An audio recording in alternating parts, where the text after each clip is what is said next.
Babalita, dapat walang kinikilingan, walang mga interes na pinoprotektahan, walang pinapangalagaan, kundi kapakanan ng sambayanan at katotohanan. Balitang walang bahid, walang labis, walang kulay. Serbisyong totoo lang. Ang oras po natin, alas 7:04, 4 na minuto makalipas sa kapito ng umaga. Handog sa inyo ng GMA at RGMA Network Incorporated sa lahat ng dako ng Pilipinas, sa Luzon, Visayas, Mindanao. Live ngayong umaga, ito ang Super Balita sa Umaga Nationwide.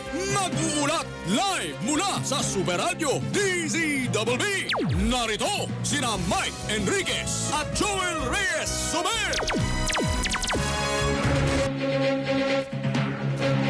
Super Radio! Magandang umaga Luzon, magandang umaga Visayas, magandang umaga Mindanao. Narito po ang mga headline ng ating Super Balita sa Umaga Nationwide, Worldwide Network para po sa Martes ng umagang ito. Ngayon pong ikatatlo na. Tatlong araw na po ang buwan ng Agosto, taon 2021. August 3, 2021. Super Radio! Mga ospital dito sa Calakhang, Maynila, inilagay na sa mataas na alerto kasunod ng pagdami ng bilang ng mga kaso ng COVID-19 na hinihinalang dulot ng Delta variant. Delta variant ng COVID-19 maihahambing sa bulutong. Doon sa bilis po ng makahawad daw nito, makakapuso ayon po sa Department of Health.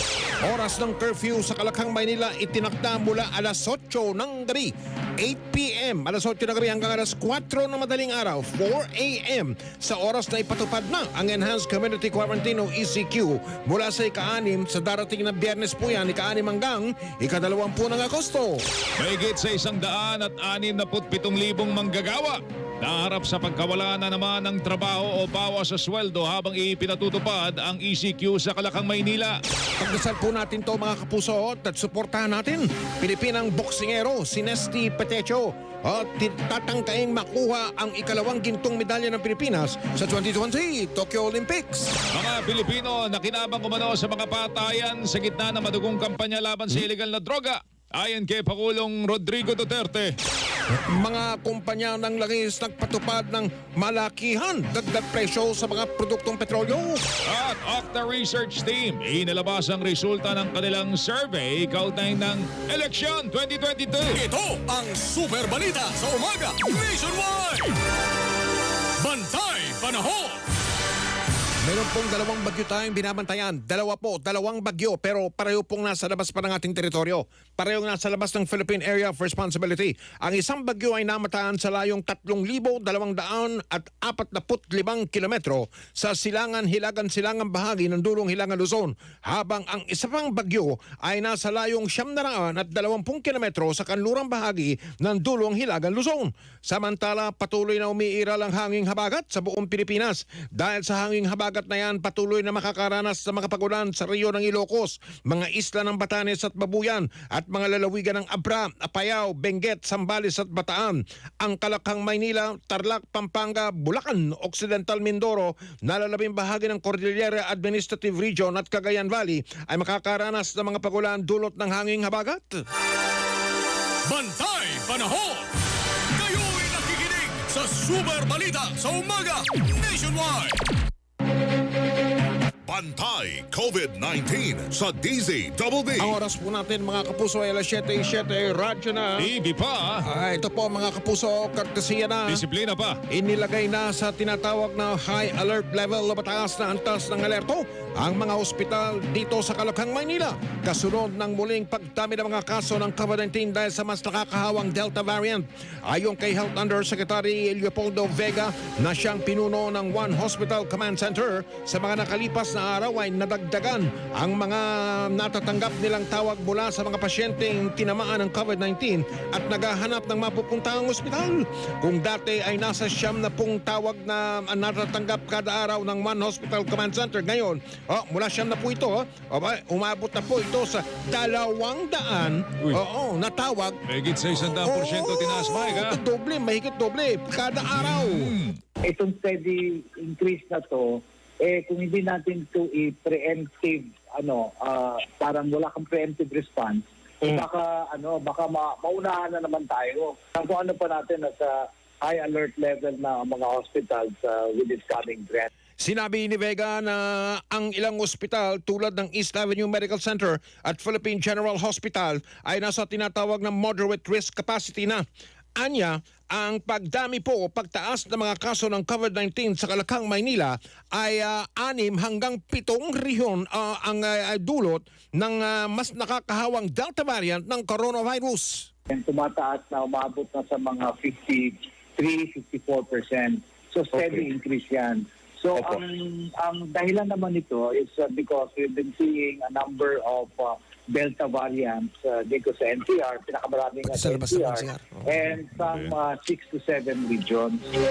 Bukod sa NCR daw, National Capital Region, 6 hanggang 7 rehiyon, nakita na rin ang Delta variant. Tinig po yan ni Health Undersecretary Leopoldo Vega. Bantay COVID-19 sa DZDD. Tumaas ng 46% ang tinatawag na 7-day average na mga bagong kaso ng COVID-19 mula ika-26 ng Hulyo hanggang 1 ng Agosto sa Kalakang, Maynila. Ito'y batay sa pinakabagong ulat ng Octa Research Team.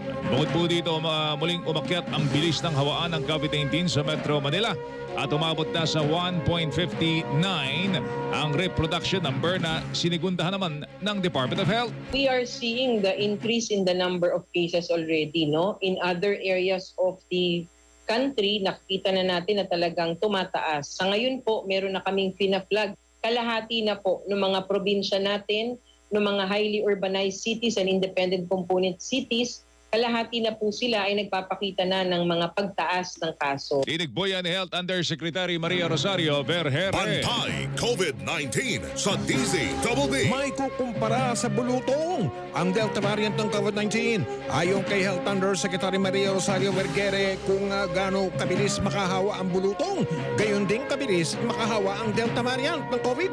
Anya, batay sa pag-aaral ng mga eksperto, ang isang pasyenteng nagpositibo sa Delta variant ng COVID-19 ay maaaring makahawa ng mga nakahalubilong 80 katao sa loob lamang ng ilang saglit o segundo. Wow. Ang chickenpox can also infect up to 8 persons in just one sitting. Yung dating 15 minuto na binibilang natin para masabi nating close contact ka, hindi na po applicable for the Delta variant because sabi nga ng eksperto natin, in just a matter of seconds, pwede ka nang ma-infect dahil ang taas ng viral load. Ayan, mga kapuso, segundo na lang. Hindi na Segundo na 15 lang, minuto tulad nung ordinaryo na COVID-19.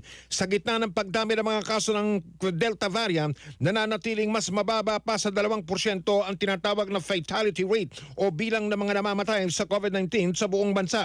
Ibig sabihin, 2 sa bawat 100 tinamaan ng COVID-19 ang namamatay. Pero inamin ni Vergere na ilang lugar sa bansa ang nakapagtalaga ng pagtaas ng bilang ng mga namamatay dahil sa COVID-19. In certain regions of the country, nakikitaan natin ang angking pagtaas nito mga namamatay. No? So ibig sabihin, dumadami po yung severe and critical cases. We are already flagging our local governments and the public na ito nga pong mga namamatay or yung mga deaths natin ay medyo tumataas. Yan po ang tinig ni Health Undersecretary Maria Rosario Vergere.